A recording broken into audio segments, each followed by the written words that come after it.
Brooke and Rianna here from Remax Niagara and the Niagara Sold by Kate team, and we are happy to welcome you to our first episode of our First Time Homebuyers series. Here we are going to introduce ourselves and talk to you about our role as a realtor, and then you're also going to meet some professionals that would also help you along the process. Thanks for joining us. Our role as your realtor is to guide you through the home buying and hopefully in the future the home selling process. As first-time home buyers, we're going to help you make sure you're prepared to make this big decision. We're going to help you find properties that match what you're looking for. We're going to set up appointments for those properties, walk you through the whole home, checking out every aspect of it. We then will help you strategize and negotiate an offer to hopefully get you the best price on your dream home. Because we do this every day, we are aware of the different issues that can come up. So our job is to anticipate anything that might come up and hopefully guide us in a path of least resistance, avoiding any issues, mitigating any things that do come up. We know that buying a home is an emotional process, so we also try to be the calm, steady voice. We bring you back to all the information, the hard facts, the details.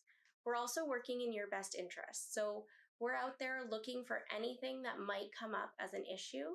We're trying to find out information about the property that might be beneficial or maybe a little scary.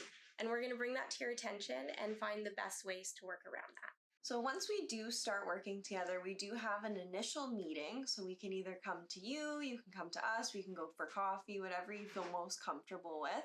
And in this initial meeting, we will just set up to see what you're actually looking for. We'll see maybe if you've been pre-approved, if you have debt, and how we can get you the most prepared so we can go into that process and look for exactly what you are looking for and see what you can afford too, just so we know what you want and we can put our search with your criteria. So we're also sending you exactly what you want as well. You might be wondering what kind of criteria Brooke is talking about. This could be as broad as a city that you're interested in living in, or we can take it as specific as 3 bedrooms, 2 bathrooms, attached single garage, in-ground pool. The searches can be as broad or specific as you'd like, and we can change them at any time. So it's always nice to start with your budget and an area you're interested in looking in. And if you find after a few showings you're seeing quite a few properties that aren't fitting what you like, we can always tailor the criteria from there forward. One of the questions that often comes up in the initial meeting is how do we get paid or what do we cost? So working with buyers, we actually don't cost anything. The commission comes from the seller's end in most transactions. There are certain situations where we might show you a property that's off market. So either if it's for sale by owner or not even for sale at all. In those instances, we may work out a commission agreement with you where it is a percentage or a flat fee for our services, depending, it's a kind of a case-by-case scenario. But for the most part, and for most first-time home buyers, it's not a fee that you even have to worry about. It's something that comes from the selling end. So you're probably wondering how showings work. So you can either bring a home to our attention or we can bring it to yours. So we will most likely set you up to auto emails with what we were talking about before, that criteria we're going to find out. So either you can send it to us and say, I'd really love to view this home, or if we see one, we can send it to you. When we do go through that house to do the showing, it's usually about 15 to 20 minutes, but it can be up to even an hour, depending on the property. I mean, if it's a huge property, we're going to want a little bit more time. And we do go through the house systematically and checking all of those touch points. Because of this market too, it's hard to get in and get a second look because of either offer presentation or just things are going by a little bit quickly. So we do try and look at everything and have a little checklist. And sometimes we're not the experts in some of the things that we are looking at, like plumbing, electrical. So we can even go back, or if we know that it's a house, we'll need to bring in a tradesperson with us or ask those questions just because we're not experts in everything, even though we do that education and we're always learning, we do want to bring in the experts occasionally as well. There may also be parts of the home that we don't have access to, like a crawl space or an attic, but we are trained to look for signs that there might be issues. Although we can't identify everything, if we do see that there's something that might be a little bit off or not quite right, we can have an expert come in to take a look at the attic or crawl into the crawl space, because we have a network of professionals that help us out, and we want to make sure that you're making the most informed decision. And when booking those showings as well, we'll make sure that it's a time that's convenient for you, and we'll either book it through a showing system, or we could even call the agent and let you know when that showing is confirmed. You might be wondering too if we can show any home. I know you've seen a lot of different signs out there like Remax, Royal LePage, even Purple Bricks. We can show any home listed by a brokerage. We can also show homes listed for sale by owner and properties that are off market. So next we're going to talk to you about kind of the different markets, just so you know what's going on in that sense, and how offers will work too. So right now we are in a seller's market. This means that there is less inventory and more people looking, so more buyers and less sellers. So since that's the case, a lot of homes are going over asking, or there's just a lot of popularity in that home. So a lot of offers coming in on that home, and we have to work quickly as well. Because there's less houses on the market, you're not going to be able to see it multiple times, most likely, before deciding to put in an offer. Then there is a buyer's market, so that's kind of the opposite. Is a lot of inventory, a lot of people selling their home, and not as many buyers out there. So houses would stay on the market a little bit longer, and you would be able to go in typically with more conditional offers. Balanced market is kind of that in between, so it's not going very quickly. There's kind of a good ratio between what's on the market and the people that are looking to buy. When you finally find the perfect home, we're going to place an offer. So you're probably wondering how offers work. Right now in the current seller's market, we're often seeing offer presentations and delayed irrevocability, and I'll explain what that word means in a minute. With offer presentations, typically what happens is the home is placed on the market on one day, so let's say Thursday. Then offer presentation will be another set day, so possibly the following Wednesday. This gives people enough time to get into the homes and take a look, and then all offers are reviewed at the same time. This is a popular strategy in a seller's market because it allows people to compete against each other and hopefully get the seller a higher asking price. In these situations, we generally have to do our due diligence in advance of the offer. So we want to make sure our financing is in order. If there's any inspections we'd like to do, have them taken care of. If we have time, we'd also like to take a second look at the house, because oftentimes the first look is an emotional look. The second time lets you really look at the nitty-gritty and see the home for what it is, a structure.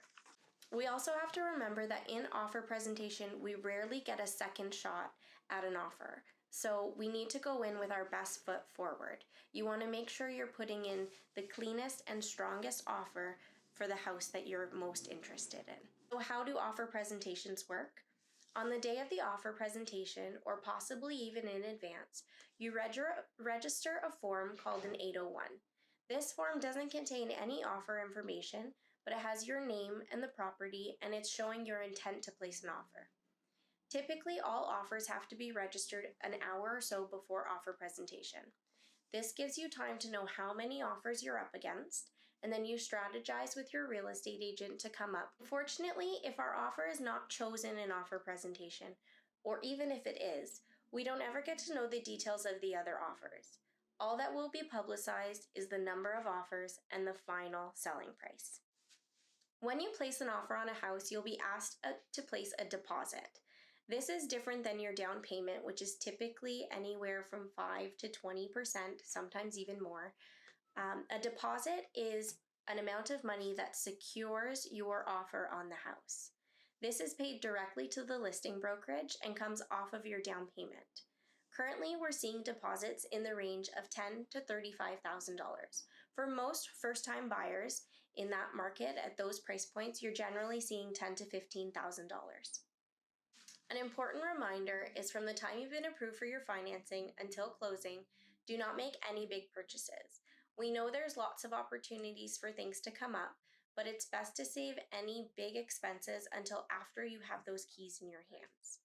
Please don't go out and buy a boat or a new car or anything else like that until you're in your new home.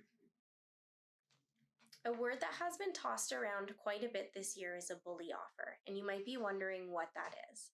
So a bully offer is when you disregard an irrevocability or you go with a very tight irrevocability, which means maybe an hour or two after your offer was submitted, and the seller needs to respond in that time. There's no guarantee that your offer will be accepted, but it forces the seller to look at it in that short period of time. Right now on the market, we're seeing a lot of people are registering what is called a 244. This form means that the seller refuses to look at any offers until a set time. And so if a 244 is registered on a property, we cannot submit a preemptive or bully offer. In a more balanced market or a buyer's market, or even a seller's market where there's no delayed irrevocability or offer presentation, you want to treat the situation with urgency.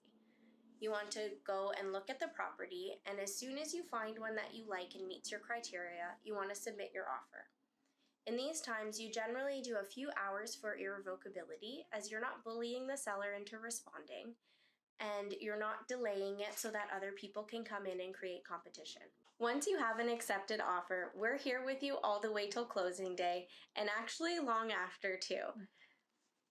We're going to help make sure you're able to do all your due diligence on your conditions if you have them.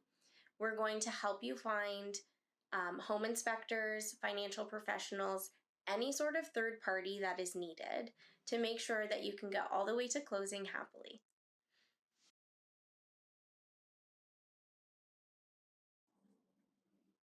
So you've probably thought about your budget for buying a house and kind of adding up all of those numbers and making sure that you are ready, but there are some other costs that you might not have thought of that we'll tell you as well. And we don't have an exact number for you just because it is a wide range because every situation is different. But an example of some of these costs are down payments, deposits, inspections, land transfer, and as a first-time buyer, you may qualify for a refund, insurance, title insurance, life insurance, sales tax on new construction, closing adjustments, so that can be prepaid utilities and taxes, other utilities and the deposits for those, moving fees, cleaning fees, appliances. Even something you might not have thought about, yard tools. You're going to have to take care of that beautiful lawn that you buy. And you're probably going to want to replace the locks on your doors too. You never know who has a spare key. Remember that there are thousands of realtors out there. So as much as it's important to hear what they're saying when they answer your questions, it's also important to see how you feel with those responses. Do you feel comfortable asking more questions? Are they answering the questions in a way that fits you best?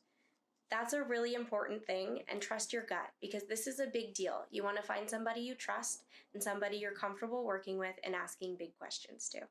And even someone that you can relate with too. So as a first-time home buyer, I mean, some people, it's been a while since they've been a first-time home buyer.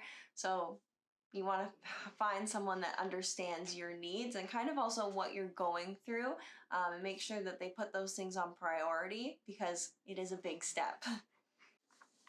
Finding your realtor is just the first step in the home buying process. And congratulations on getting here because it's a really exciting ride you're about to go on. Over the next few videos, we're going to introduce you to some other key players in the home buying process, and we can't wait for you to hear what they have to say.